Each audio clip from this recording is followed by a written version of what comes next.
Hello, get unboxing with me. আজ তোমাদের সাথে শেয়ার করবো একটা নতুন ভিডিও। সকালবেলায় আমার কাছে একটা অর্ডার চলে এসেছিল, যেটার জন্য আমি খুবই এক্সাইটেড ছিলাম। কি দিয়ে কাট করবো সেটা তো বুঝতেই পারছিলাম না, ফেশিয়াল রেজার দিয়েই কাট করতে বসলাম। এবার যদি তোমরা ভাবো যে কি এমন কিনেছে যার জন্য এত ঢং করে আবার আনবক্স করতে বসেছে, আরে বাবা, নিজের টাকায় কিনেছি, সেটা তো স্পেশাল হবেই, তাই না? আমি এখানে নিয়েছিলাম একটা স্ট্রেটনার, একটা হেয়ার ড্রায়ারের কম্বো, যেটা ছিল ভেগার।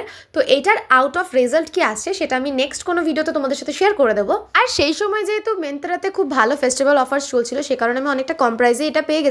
আর যারা আমাকে পার্সোনালি বেশ অনেক দিন ধরে চেনে তারা খুব ভালোভাবে জানে যে চট করে আমি অনেক টাকা দিয়ে একটা ইনভেস্টমেন্ট করে বসি না। কারণ কদিন ধরে আমার খুব একটু ক্রেভিংস হচ্ছিল যে স্ট্রেটনিং করিয়ে নিই, কিন্তু সবার কাছে এত কথা শুনেছি যে মাঝে যখন হাফ হাফ হয়ে যায় চুলটা, তখন নাকি ভীষণ খারাপ লাগে দেখতে।